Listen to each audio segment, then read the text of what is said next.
Hello स्टुडेन्ट्सहरु नमस्ते नमस्कार। So भोलि यानी कि तपाईहरुको 15 गते म आउँदैछु लगभग 10 घण्टाको लाइभ लिएर, त्यो पनि म्याथको। र मैले यहाँ लेखेको छु यस्तै आउँछ क्वेशन भोलिको एक्जाममा यानी कि म्याथको एक्जाममा।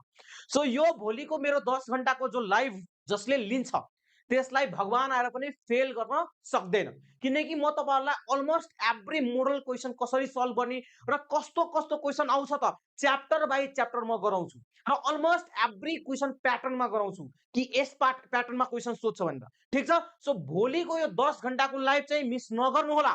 सो यो भोलि यो क्लासको लिंक पाउनु छ भने तपाईले के गर्नुपर्ने हुन्छ, तल दिएको WhatsApp ग्रुप जोइन गर्न नबिर्सनु होला है, किनकि लिंक WhatsApp ग्रुपमै आउँछ।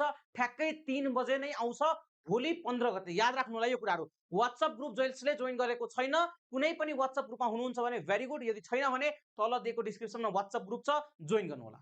र सक्दो सबै साथीहरुलाई अहिले नै इन्फर्मेसन दिनु होला। यो भिडियो यति शेयर गर्नुस्, यति शेयर गर्नुस्, यति शेयर गर्नुस् कि हाम्रो शिक्षा मन्त्रीसँग पुगोस्। Okay, thank you so much. भोलिको 10 घण्टाको लाइभ मिस नगर्नु होला। यदि म्याथको पेपर दिन जाँदै हुनुहुन्छ भने क्लास 12 को पगलालाई मेरो एउटा नोटिस छ, भोलिको 10 घण्टाको क्लास मिस भेरी गुड नगर्नु होला।